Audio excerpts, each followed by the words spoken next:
नमस्कार, मैं Bhimrao Lonare IBM TV9 news और WH न्यूज़ में मैं आपका स्वागत करता हूँ। इस वक्त मैं संविधान चौक में हूँ और हमारे चैनल के माध्यम से हम एक खास व्यक्ति की विशेष मुलाकात हम हमारे दोनों चैनल के माध्यम से हम जनमानस तक के पहुँचाते हैं। इस वक्त मेरे साथ में सुप्रसिद्ध कवि तना नागपुरे सर है और यशवंत तेलंग सर है, जो कि एक अम्बेडकरी विचारवंत है और अच्छे एक सामाजिक कार्यकर्ता भी है। हम चर्चा करेंगे आज देश की वर्तमान हालात पर। सर, आपका IBM TV9 न्यूज़ और WH न्यूज़ में बहुत बहुत स्वागत है। तना जी, ये बताइए कि अभी फ़िलहाल में जो इंडिया में जो चल रहा है, मणिपुर की जो हिंसा है उसको लेके जो रोष दिखाई दे रहा है जनता में, देश की जनता में, क्या बताना चाहोगे आप? ये मणिपुर की जो आज व्यवस्था है, ये राजनीतिक अस्थिरता के कारण फैलाई गई है। कुछ बड़ी ताकतें नहीं चाहते कि यहाँ पे शांति का आलम बना रहे। कुछ बड़ी ताकतें ही आज जातिवादी शक्तियों को कहीं ना कहीं आगे लाकर लड़ा रही है। आदरणीय मोदी जी की सरकार इस मसले को समर्थन देती, हवा देती या नहीं देती, मगर 3 महीने के ऊपर हो चुका है। वहाँ के माताएं बहनें की इज्जत को सरेआम लूटा जा रहा है, घरों को आग लगाया जा रहा है, गांधी का नाम लेके हिंसा फैलाई जा रही है और से जो लोग उनको विरोध में जाते हैं उनके घरों को आग लगाकर उनको भीड़ को इकट्ठा कर कर मारा जाता है, पीटा जाता है। मतलब सारी व्यवस्था का जो ढर्रा है पूरा बिगड़ा हुआ है। वहाँ पे कानून नाम की कोई चीज़ नहीं है। बाबा साहब को विचारों को मानने वाले थोड़े बहुत इकट्ठे होते हैं, मगर उनकी भी उस मसले पे कोई चलती नहीं है। इसलिए इसको बढ़ाने के लिए सरकार ही कहीं ना कहीं जवाबदार है। किस प्रकार से सरकार जवाबदार है मणिपुर हिंसा को लेकर? जवाबदार पूर्ण रूप से केंद्र सरकार और वहाँ की राज्य सरकार है। बड़ी दुख की बात है कि मणिपुर के राज्यपाल जिन लोगों के, जिन समुदाय के ऊपर अन्याय हो रहा, उसी को रिप्रेजेंटेटिव करने वाले राज्यपाल है। सवाल इस बात का है कि इतनी बड़ी चिंगारी की, इतनी बड़ी आग भड़क जाना, लोगों की कत्लेआम होना, वहाँ का प्रशासन जो है एकदम अंधा बहरा और गूंगा बन के खड़ा रहना, ये संविधान का अपमान है। जो वहाँ पर ट्राइबल लोग रहते हैं, 1.5 करोड़ से ज़्यादा लोग रहते हैं वहाँ पर, ये क्यों बात हुई है? उस क्षेत्र के जो जमीन में जो खनिज मिला है, वो खनिज बहुत ही मूल्यवान है और उस मूल्यवान खनिज के ऊपर एक अधिकारशाही प्रस्थापित करने के लिए जो बाबा साहब ने जो नियम बनाया कि किसी शेड्यूल्ड ट्राइब की अगर जमीन होगी, वो जमीन को कोई दूसरा आदमी खरीद नहीं सकता, उसके ऊपर अपनी मालकियत बता नहीं सकता। इसलिए इन्होंने इस प्रकार के आदिवासी के जन समुदाय के ऊपर में हेतुपूर्वक ये जो आघात किया है, ये आघात सरकारी यंत्रणा को हाथ में लेकर किया है। नहीं, सरकारी यंत्रणा को हाथ में लेकर किस प्रकार से बोल सकते हो? क्योंकि मोदी जी तो अभी जो है वो अभी इस हिंसा को, मणिपुर की हिंसा को लेकर गंभीर है, वो मीडिया के सामने बोल रहे हैं। मोदी जी तो अच्छा काम कर रहे हैं ना मणिपुर को लेकर। अरे मोदी जी गंभीर होने का सिर्फ स्वांग भरते हैं, बगला भगत जैसे एक्टिंग करते हैं। आज जो सारा मणिपुर जो है ना, या अडानी के कब्जे में कैसे जाता करके, वहाँ की धन संपदा उनके कब्जे में कैसी जाती करके सारे यहाँ पे जो झगड़े हो रहे, आज गरीबों को वहाँ पे मिटाया जा रहा है, आज वहाँ की जातियों को वहाँ पे कहीं ना कहीं लाकर रोना जा रहा है। ये सब काय के लिए हो रहा है कि वो घर छोड़ के भागे, यहाँ की सारी बस्तियाँ उजड़ जाए और सारा जो वहाँ का मणिपुर है, आज 52 क्या बोलते हैं वहाँ पे विधायक है, आज जो भी वहाँ पे रहने वाले माई बाप है, हमारे परिवार जैसे सदस्य है, आज उनके अंदर में एकता के नाम पर एकता नहीं होने दो और उनको मार पीट कर वहाँ का शासन चाहता है कि खाली हो जाए और ये सारी संपदा, सारे जंगल और सारी जो खदानें हैं अडानी के कब्जे में चली जाए। इसी मानस को लेकर मोदी जी का रवैया रहा है। मैं नहीं कह रहा हूँ, ये वहाँ के कई स्थानीय लोग कह रहे हैं कि हमको ये हमारे संपदा को लूटने वाले लोग आप कौन होते? बाबा साहब के जमाने से वो लोग वहाँ रहते, बाबा साहब होते तो क्या जैसा होता था। ये लोग तो संविधान के प्रति वैसे भी केंद्र सरकार कोई लाज नहीं रखती, कोई सम्मान नहीं रखती। 9 साल में तो अच्छा काम कर रही ना मोदी सरकार, फिर आप क्यों ऐसी बोल रहे हैं? आदरणीय पत्रकार साहब, लोनारे जी, आपके विजय साहब जी, आपके सामने बोल रहा हूँ, मोदी साहब सब झूठ बोलते हैं। मोदी साहब ये 56 इंच का सीधा होकर भी फालतू की बातें ज्यादा करते हैं। मोदी साहब गरीबों की हिमायती होने के नाम पे कोई बेरोजगारों को कोई आज ड्यूटी पे लगाने का मानस नहीं दिखाते। आज जिन अग्निवीरों को उन्होंने वहाँ पे हिमाचल में यानी जहाँ पे भेजा था मिलिट्री के लिए, आज वो लोग भी वापस अपने घरों को भाग कर आ रहे। उनके सारे जो प्रमाण है, उनके जो सारे प्रयास है, वो सब होते हैं। करोड़ों लोगों को नौकरी देने का जो उनका मानस है, वो सब बिगड़ा हुआ मानस है। किसी को नौकरी नहीं मिलती, उनकी मनमानी चलती है। आज भी तो में जाकर अपना स्वांग रखते हैं और सत्ता में बैठे तो ढोंग करते हैं। ऐसे आदमी ने ही पूरे देश के अंदर में अराजकता फैलाई हुई है। आज पूरा देश अशांत है, लवलुहान। किस प्रकार से आप बोल रहे हो? आप मेरे को ये बताइए कि पीएम मोदी जी ने जो 9 साल में अच्छा काम किया है, मणिपुर को लेकर अभी गंभीर है, आपको नहीं लगता? देखिए सर, जिस मिलिट्री के जवान ने देश के लिए अपनी पूरा आयुष्य की नहीं उसने उस सैनिक ने दिया, उसके सामने उसके बीबी के साथ बलात्कार, उसके लड़के के सामने में बलात्कार हुआ और किसी भी प्रकार की प्रशासन ने उसकी सुध नहीं ली। किसी लड़की को चौराहे पर कहीं मिलिट्री के लोगों ने गोली मार दी और उसके साथ में अभद्र व्यवहार किया। स्त्री चाहे वो आदिवासी हो, चाहे ब्राह्मण हो या कोई हिंदू हो, उसकी कोई भारी भाषा नहीं होती है। इसमें दो ही समाज, एक पुरुष और स्त्री। इस प्रकार की घिनौनी हरकत अपनी राजनीतिक रोटी को सेकने के लिए करना, ये संविधान का अपमान है। किसी खनिज संपदा को हड़पने के लिए, किसी समाज को नीचा दिखाने के लिए, किसी समाज को दबाने के लिए, जाति के नाम पर किसी को आतंकवादी बोलना, किसी को नक्सलवादी बोलना, क्या बात है? ये संविधान के रूप में इस प्रकार की कार्रवाई योग्य नहीं है। 3 साल के बाद में भी, 3 महीने के बाद में भी जिनके किन्हीं कत्लेआम सरकारी यंत्रणा ने किए हैं, वो गली कुची और सड़कों पर गिरे हुए हैं। आज तक उसको उठाया नहीं गया। वो तो आपके जैसे गरीब चैनल ने पूरे दुनिया में उसको झिंझोड़ के किन्हीं पूरा की नहीं भेजा है। कोई गवर्नमेंट की यंत्रणा के मीडिया ने नहीं भेजा। भीमराव जी और विजय जी, आपके जैसे छोटे चैनल ने वाकई सच्चाई को पूरे दुनिया में ये किया और पूरे दुनिया में इस मणिपुर की किन्हीं यातना का, मणिपुर के अत्याचार का बहुत बड़ा किन्हीं वहां पर निषेध हो रहा है। पार्लियामेंट में हो रहा, जगह जगह हो रहा है। और जब आप इतनी यातना होने के बाद में फॉरेन में घूमने वाले मोदी जी को अमेरिका में ये सवाल पूछा तो वो किन्हीं जवाब देने में नाकामयाब रहे। ये कौन सी बात है कि मेरे को ये बताइए कि अमेरिका भी मणिपुर की घटना को लेकर गंभीर है। देश में यानी भारत में जो चल रहा है, वो अमेरिका सरकार भी गंभीर हो गई है मणिपुर की घटना को लेकर। क्या लगता है आपको? अरे आदरणीय पत्रकार साहब, यही बात जब है, जब सदन का पहला संसद सत्र चालू हुआ अभी जो हाल ही में, उस पीरियड में आदरणीय सोनिया गांधी के पास में माननीय मोदी जी खुद गए थे। तो सोनिया गांधी ने उनसे पूछा था, प्रेम से पूछा था कि मोदी साहब आप इस मणिपुर के मसले पे सही में यहाँ पे चर्चा कर रहे हो क्या? तो वो सकपका का जवाब भी दिया। आदरणीय मोदी जी को लगा भी नहीं था कि सोनिया गांधी ऐसा सवाल करेंगी। उसी तरह से आज पूरे विदेशों में इस मसले पे थू-थू हो रही है। मोदी जी की जय जयकार नहीं हो रही है, मोदी जी की बदनामी हो रही है।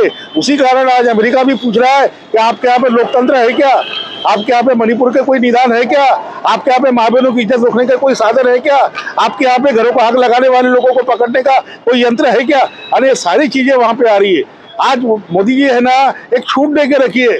आज मोदी जी जब से इस देश के अंदर में राज्य संभाल रहे, सरकार संभाल रहे ना, तब से इस देश का कैसा सत्यानाश हो रहा है ये जमाने को दिख रहा है। वो बोलते कुछ है, करते कुछ है। मन की बात सुन सुन के क्या लोग उनके कोई प्रसन्न होते हैं क्या? आज मन की बात के सुनो बोलते, मगर जब उनको कोई बोलने के लिए सदन में बोले तो वो मुंह पे क्या बोलते, अरे मुंह पहली बार मुंह खा के खामोश हो जाते। अरे ऐसा नहीं होता, सरकार सभी के लिए होती है। सरकार में अगर आप आए तो सभी नेता के साथ में आपकी चर्चा रहनी चाहिए। अरे आदरणीय आपके मोदी जी, आपके नेता लोग भी आपके साथ में कई विचारों से सहमत नहीं होते, मगर डर के कारण, वो ईडी के कारण, कुछ और कारण से बेचारे बोल नहीं पाते। क्या सब लोकतंत्र को धोखा है, ऐसे ही कहना इन नेताओं का है जो हमारे साथ में बैठे हैं, जो अम्बेडकरी विचारवंत है और कभी भी है। इनका कहना एक ही है कि मणिपुर के घटना को लेकर केंद्र सरकार गंभीर नहीं है। मैं आपसे सवाल करना चाहूँगा कि देश में इतनी महंगाई है, महंगाई को लेकर क्या केंद्र सरकार गंभीर है? केंद्र सरकार पूर्ण रूप से किसी भी प्रकार से गंभीर नहीं है। इसके पहले की सरकार नहीं थी। 42 रुपये 40 रुपये किलो की तुअर दाल 140 रुपये के ऊपर चले गई।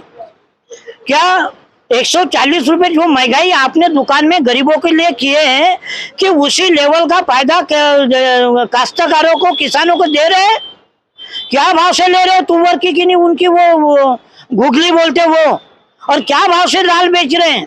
इस प्रकार की अनाज जो सरकारी अनाज है वो तो मिल रहा है ना देश में, मोदी जी ने अच्छे से अनाज दे रहे हैं, और क्या होना चाहिए? और आपको वो नाम के लिए अनाज दे रहे हैं, जो अनाज उन्होंने 5 रुपए का दिए होंगे तो 500 रुपए दूसरे रूप से उन्होंने वसूल कर रहे हैं, वो वसूल कर रहे हैं।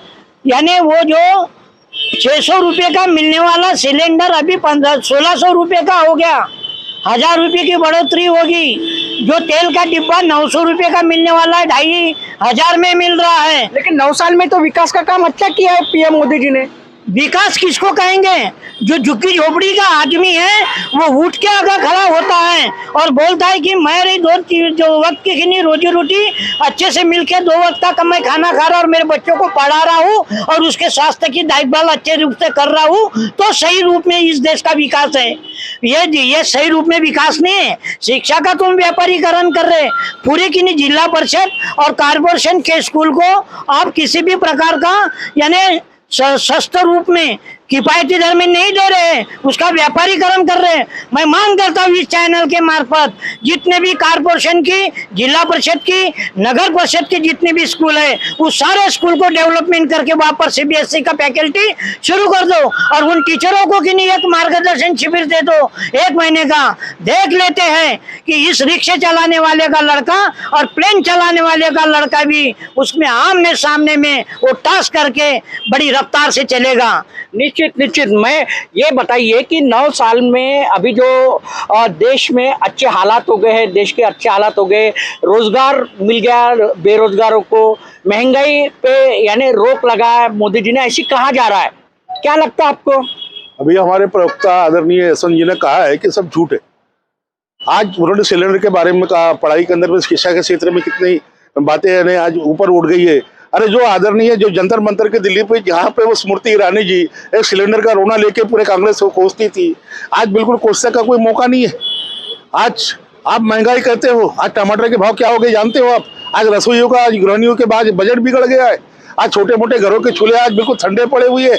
आज शक्कर के भाव आसमान को छू रहे। अरे महंगाई का जो सरसों का जो वो है ना छोटा रहता है, वो सुरसा के मुंह से जाके आसमान को छू रहा है। विरोधी क्यों नहीं, लेकिन विरोधी क्यों नहीं इसके विरोध में, सरकार के विरोध में क्यों नहीं बोलती? साहब जी उनको डर लगता है ईडी हमारे कहीं हमारे घर में ना आ जाए करके, सीबीआई वाले हमारे घर में की धार ना डाल दे करके। सच्चाई को देखने के बाद में वो नजरअंदाज इसलिए कर रहे हैं कि मोदी साहब का डंका उनके मन पे दहशत पे इतना बैठा हुआ है। आपको मालूम है ना, जो मोदी साहब के साथ में सरकार में गया वो धूल गया बोलते हैं, मतलब वो अच्छा हो गया। और जो मोदी साहब के खिलाफ में आज भी लड़ रहा है वो कहीं ना कहीं आज भी बोलते अंदर हो रहा है। तो ये सब चीजें इस महंगाई के अंदर में उसको भी तो कहीं ना कहीं जीना है ना, उसको भी तो कहीं ना कहीं अपने मोटो के अंदर में अपना प्यार रखना है ना। तना जी, आप एक प्रसिद्ध कवि हो, आप कवि रहने के बावजूद आप जो यानी कविता के माध्यम से प्रबोधन भी करते हो, क्या लगता है आपको कि आपकी 4 लाइन जो आपने बनाई है इस सरकार को लेके, हमारे दर्शकों को बताइए थोड़ा। हाँ, मैं बता रहा हूँ। विद्यमान महंगाई पे टमाटर पे कुछ पंक्तियां लिखे यशवंत जी, आप सबके सामने बोल रहा हूँ कि किलो की चीज पे पाव में आ गई। जो किलो की चीज मिलती थी ना किलो भर, वो पाव में भी नहीं मिल रही। कि किलो की चीज पाव में आ गई है, महंगाई मेरे गांव में आ गई है। और मैंने थोड़ा सा अदरक का भाव पूछा तो टमाटर की जवानी ताव में आ गई है। मैंने थोड़ा सा अदरक का भाव पूछा तो टमाटर की जवानी ताव में आ गई है। दिल्ली के मुंडेर पे कौवे काव काव कर रहे थे। अरे वाह वाह वाह वाह, मोदी की जिंदगी इस ताव में आ गई है। ऐसा पूछो मत बोलते, वो कौवों के साथ दे सकते हैं, हंसों का साथ नहीं दे सकते। ऐसे हमारे आदरणीय मोदी साहब। नहीं, टमाटर महंगे होने का सबसे बड़ा कारण क्या है साहब? ये जानबूझ के गोदामों में जो बड़ी बड़ी जो हस्तियां है ना, बड़े बड़े जो व्यापारी है ना, जो बड़े बड़े दलाल है ना, इसके वो क्या करते हैं, अपने सीजन में ही जब आता है बहुत सारा माल तो अपना छुपा कर बड़े बड़े गोदामों में रख देते। भला वो सड़ते क्यों नहीं रहे, चूहे क्यों नहीं कुतरते रहे? मगर जब भाव बढ़ता है ना तो रुला कर ये व्यापारी लोग क्या करते, अंधाधुन इसके भाव बढ़ाकर अपने चांदी करते रहते, चांदी पिटते रहते। हमारे गरीब लोग और हमारे गरीब किसान लोग उसका फायदा कुछ नहीं होता। फायदा उन्हीं के दलालों को होता है जो सरकार के इशारों पे कहीं ना कहीं अपने गोदाम भरते हैं। आज आपने ही और किसी पत्रकार के मुझसे सुना कि राजस्थान में बड़े बड़े अडानी साहब गोदाम बना रहे ताकि टमाटर पे भी करोड़ों रुपए कमा सके। हाँ, तो साथियों, ये जो मसला है हर साल का ही है। किसान बेचारा अपने खेत के अंदर में एक 2 वक्त की रोजी रोटी कमाने के लिए जिंदगी भर मेहनत करता है, और ये साले बीच के जो है ना, मेहनत क्या बोले, जो कमाने के लिए जिंदगी भर पसीना बहाता है, अरे मेहनत करे मुर्गा और अंडा खाए फकीरी बोलते हैं ना, मगर इस तरह से जो मेहनत करने वाला किसान को सरकार भी अनदेखा कर देती है। आज जिसका घर नहीं बहा होगा ना, उसको सरकार जाके पैसे दे रही होगी। चिल्लर में देखा जा रहा है कि 200 रुपए किलो टमाटर हो गए, और कई तो भी बजट बिगड़ रहा है गृहिणी जो है उसका। अरे गृहणियां, मैं पढ़ाओ तेलंग जी के सामने, आपके सामने पहले भी कहा हो कि साहब जी ये जानबूझकर मतदाताओं को जमाने के अंदर में जो उनके क्या बोलते हैं, उनको माँ बाप समस्या जैसे जो बोलने वाले लोगों को ये सरकार तंग कर रही है। वो चाहते हैं कि साले इधर से नहीं मरे तो साला इधर से मरे। आपके जेब में अगर तेलंगी जी के जेब में 10 रुपए बचे होंगे ना किसी गरीब आने के लिए, वो 10 रुपए भी कैसे निकाल के उसको रुलाए, यही मानस इनकी सरकारों की कहीं ना कहीं बने हुई है। वो तिल तिल करके आपको गलाने का काम कर रही है। आपने बोले कि आदरणीय 9 साल से मोदी जी आए हैं, आपने बताओ ना एक नैना विराम काम कोई किया है करके, ये पुल बनाने से, रास्ते बनाने से, और से किसी को क्या बोलते अपने नजदीक लाकर मंत्री बनाने से इससे विकास नहीं होता है। विकास होता है कि गरीबों के घर के अंदर में सुख शांति है क्या?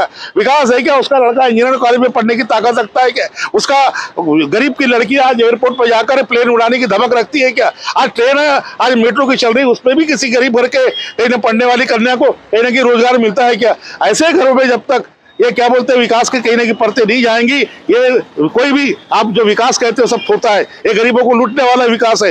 ये सीमेंट रोड बनाने से और बड़े बड़े ये क्या बोलते हैं अट्टालिकाएं बनाने से, बड़े बड़े ब्रिज बनाने से आपका कोई विकास नहीं होता है। लेकिन देश का जो विकास हो रहा है आप देख रहे हैं, नागपुर शहर की बात करेंगे हम तो देखेंगे ना किस प्रकार से पुल बन रहे हैं, उड़ान पुल बन रहे हैं, मेट्रो आया है, फिर ये क्या विकास नहीं है क्या? बढ़िया विकास नहीं है, ये जिंदगी का विनाश है सब। ये नहीं, पहले आप बताओ ना कि गरीब को किसने बनाया करके, एक आधी गरीब को पहले बनाया क्या? आदरणीय मेरे सामने लेके आओ, मैं उसके पाँव पड़ के पानी पीऊंगा, बनाया होगा तो। ये सिर्फ अपने लोगों का भला कैसा होता है ऐसे ठीक है, जो बड़े बड़े जगह कमाई कैसी होती, ऐसे विकास से कामों को तरजीह अरे वरीयता देते हैं। अरे बड़े बड़े ब्रिज बनेंगे, बड़े बड़े डैम बनेंगे, बड़े बड़े रोड बनेंगे सीमेंट के, बड़े बड़े क्या बोलते हैं मेट्रो के कारनामे बनेंगे, तब हमारी जेब भरी जाएगी। आज गरीब को अगर एक झोपड़पट्टी बनाने के लिए अगर हमें कोई नया प्रस्ताव भी देना, उसको रोक दिया जाता है। आज धारा भी बन रही है, अरे मुंबई की मानने वार आज नए सिरे से बन रही है, किसके हिसाब से बन रही है? अडानी को देकर बन रही है। अडानी क्या करने वाला? गरीबों को एक बार भगा देगा और अपनी मनमानी करके दुनिया भर के माहौल खड़े करके अरबों खरबों की संपत्ति खड़े करेगा। और जो एयरपोर्ट विमान नहीं उड़ाता है उसको विमान के अड्डे दिए जाते हैं। यानी आपका ठेठ आरोप है क्या केंद्र सरकार पे कि ये जो है उद्योगपति का देश बन रहा है? अरे साहब उद्योगपतियों को पाल रही है अंबानी के, ये कौन है? पहले साहब उद्योगपति, आज मुट्ठी भर उद्योगपति पूरे देश के अंदर में भंडार कर रहे हैं। आज देखे नहीं क्या आदरणीय राहुल जी ने थोड़ा सा नीरव के बारे में, मोदी के बारे में क्या बोला, उनको सजा हो गई। अरे सारे मोदी नाम के लोग जो है, जो भी आप भी जानते हैं हम भी जानते, आज पैसा लेके दुनिया भर का भागे ना, बैंकों का 1 रुपया उन्होंने लौटा है क्या? मगर आज अगर विजय साहब का लड़कर 1000 रुपए अगर बैंक से लिए होंगे तो 10 बार उसको नोटिस देते हैं, घर में कुर्की लाने का आदेश देते हैं। मगर इनके बारे में हम वापस लाएंगे करके आदरणीय मोदी जी ने वापस लाया क्या? इनका जो भी धन वहां पे जमा है आदरणीय मोदी ने लाके कोई प्रेस कॉन्फ्रेंस से बताया कि मैंने इनका इतना धन लाया करके? मेरे को ये बताइए कि अभी महाराष्ट्र में एक चल रहा है, जो भिड़े जी है, भिड़े गुरु जी, उनको लेके एक आरोप प्रत्यारोप चल रहा है कि, और जब भी अगर भिड़े जी किसी भी विवाद में जा रहे हैं, और वो आज अभी गांधी जी, जो महात्मा गांधी जी है, उनके ऊपर उन्होंने टिप्पणी की है, क्या ये सही है? ये सुनियोजित रूप से पर्दे के पीछे राज्य सरकार उनको सामने करते हुए मणिपुर में पूरे देश में जो बदनामी हो रही है उसको छुपाने के लिए भिड़े को सामने लाकर गांधी जी के साथ में जो अपमानजनक वक्तव्य किया है, उन्होंने इसके पहले भीमा कोरेगांव के इस बड़े जलसे में भी बहुत बड़ा कि उन्होंने आघात किया है, जिसमें कई लोग, निरपराध लोग आज भी जेल में सड़ रहे हैं, जिसमें से आज 2 लोगों की जमानत हुई है। साथियों, मैं कहता हूँ कि यहाँ चैनल के 2 लोग हैं और मेरे धम्म बंधु तना नागपुरी जी और मैं हूँ। अगर हमारे हाथ से अगर समझो थोड़े कोई गलती हो जाए तो 110 और 117 के इसमें प्रिवेंटिव एक्शन में तुरंत गिरफ्तार किया जाता है। और भिड़े जो एकनाथ भिड़े बोलते हैं उसका कि नहीं कुलकर्णी नाम है, जो सही नाम सामने न लाते हुए सरकार उसको इतना बड़ा प्रोटेक्शन के रूप में पूरे राज्य में क्यों घुमाती है? देवेंद्र फडणवीस जो डीसीएम है और सीएम शिंदे जी जो है वो क्या उनको प्रोटेक्ट कर रहे हैं क्या? एक ना क्या बोलते हैं संभाजी भिड़े जी को? हम उसका क्या मतलब है? जो कि नहीं देश में शांतता भंग करना, जो जाति में तनाव निर्माण करना, महापुरुष के किन्हीं विरुद्ध में किन्हीं कतनी में अपना जो दंगा फसाद हो जाए ऐसा वर्तन करना, ऐसे आदमी को पुलिस प्रोटेक्शन में उसको लेके जाना लाना घुमाना पूरे राज्य में और उसका विरोध करने वालों को तुरंत गिरफ्तार करना, क्या यही भारतीय संविधान में डॉक्टर बाबा साहब अम्बेडकर ने धारा दी क्या? जो शांतता भंग करता है और शांतता भंग करने वालों को जो साथ देता है वो भी सही आरोपी होते हैं, चाहे वो पुलिस डिपार्टमेंट क्यों ना हो, राज्य सरकार क्यों ना हो, कि इस देश में अमन और शांति रखने की जिम्मेदारी गृह मंत्री और मुख्यमंत्री की होती है। और वो ऐसे शांतता भंग करने वाले को अगर इस प्रकार का साथ देती है, अमरावती में गुना दाखिल होने के बाद में, नागपुर में गुना दाखिल होने के बाद में, औरंगाबाद में, पुणे में गुना दाखिल होने के बाद में कितना समय लगता है? पुलिस प्रोटेक्शन में घूम रहा, क्यों नहीं अटक कर रही? अटक क्यों नहीं कर रहे संभाजी भिड़े जी को? वही आपके सवाल का जवाब है कि राज्य सरकार उनको पनाह दे रही, उसी के वजह से तो नहीं हो रही, उसी के वजह से तो नहीं हो रही। ये इसी वजह से राज्य सरकार कटघरे में खड़ी हो गई आम आदमी के सामने में। मेरा एक आखिरी सवाल तना नागपुरी जी आपसे, संभाजी भिड़े जी से सरकार डरती है क्या? राज्य सरकार डर रही करके तो उसका कुछ कोई भी यार इसको मनमानी करने की छूट दे के रखी है ना। अरे आदरणीय पत्रकार साहब जो एसएनजी के सामने बोल रहा हूँ कि अभी हमारे भीमा कोरेगांव का भी वो आरोपी है, सालों से उस पर केस लगे हुए, एक बोटी के अंदर है। और ये भिड़े साहब जब भी हमारे किसी नागपुर में या किसी और जगह जाते हैं, अपने साथ पे कभी भी जाते हैं तो क्या बोलते हैं, पत्रकार भी मिलने जाए तो कुक्कू लाओ ने तवा तुले गोष्ठी करी। आज वहां पे महिलाओं ने भी उसका कहीं ना बहिष्कार किया था। तो ये जो बाबाजी है भिड़े पे भिड़े जो लोग इसलिए रहते कि इसलिए चिड़चिड़े रहते कि कुछ भी उठपटांग बोलता है, या जो उसकी उम्र सठिया गई है, ये हल्दी की तरह गठिया गई है, ये जो बाबाजी है। राष्ट्रपिता महात्मा गांधी जी के ऊपर उन्होंने जो टिप्पणी की है भिड़े जी ने, क्या लगता है आपको कि ये देशद्रोह नहीं है? अरे दादा देशद्रोह है, मगर क्या करे, राज्य सरकार के वो हिमायती उसके बैठे है ना, वो चाहे तो मिनटों में उसको अंदर कर सकते हैं, मिनटों में फांसी पे चढ़ा सकती है। राष्ट्रपिता गांधी आज पूरे दुनिया में माने जाते हैं, बाबा साहब को जैसे माना जाते हैं वैसे राष्ट्रपिता गांधी को भी माना जाते हैं, संविधान को जैसा माना जाता है वैसे राष्ट्रपिता के शब्दों को भी माना जाता है। मगर उसको मुसलमान की उसके पिताजी को बोलना ये भिड़े साहब को जचता नहीं है, भिड़े साहब की जिंदगी को जचता नहीं है, भिड़े साहब के जातीयता को नहीं जचता है। भिड़े साहब जो कर रहे हैं ना सांप्रदायिक तनाव फैलाने का जो जनमानस हमको दिखा रहे हैं, जो हमारे आपस के अंदर में एक ग्रह युद्ध भड़क जाए करके एक सांप्रदायिक तनाव के माध्यम से आपस में कैसे लोग लड़े, इसका जो मानस व्यक्त कर रहे हैं ना, इसको आदरणीय देवेंद्र जी तो मैं हाथ जोड़ के विनती करता हूँ कि कहने की रोकथाम करे। अरे आप बड़े बड़े लोगों को अंदर में डालने का जो मानस रखते हो और ये भिड़े साहब को आप छूट देकर कहीं भी घूमने की इजाजत देते हो, इस पे तो बंदिश डालने को ना, सालों तक इसको घर के बाहर निकलने की इजाजत देने को नहीं होना। जब आप अंदर नहीं करते हो ना तो हमारे कई नेताओं को आपने नजरबंद किया था, उसी नजरबंदी में डालना चाहिए, क्योंकि ऐसे लोग ये समाज के लिए घातक होते हैं, देश के लिए घातक होते हैं। आदरणीय देवेंद्र जी कल आपके सरकार के भी लिए एक आधी शब्द ऐसा बोल देगा आपको लेने की देनी पड़ जाएंगी। इसलिए मैं बोल रहा हूँ कि भिड़े के ऊपर में कानूनी कार्रवाई आज ही अब भी होना चाहिए और ऐसी होना चाहिए कि जिंदगी भर जेल के बाहर ना आए। तो ये हमारे साथ में तना नागपुरी जी है जो सुप्रसिद्ध एक कवि है, और इधर जो है यशवंत तेलंग सर है जो अम्बेडकरी विचारवंत है। हमने दोनों से जो देश की वर्तमान हालात है उस पर हमने चर्चा की है, जिसमें महंगाई और मणिपुर भिड़े जो संभाजी भिड़े हैं उनके जो वादग्रस्त वक्तव्य किया है राष्ट्रपिता महात्मा गांधी जी, उनके ऊपर जो उन्होंने वादग्रस्त वक्तव्य किया उसके ऊपर भी हमने चर्चा की है। और उनका एक ही कहना है, देश में जो अराजकता फैलाते हैं उनके ऊपर कड़ी से कड़ी कार्रवाई सरकार के माध्यम से की जानी चाहिए, और महंगाई पे अगर रोक लगाना है तो सरकार ने एक नीति बनाना चाहिए।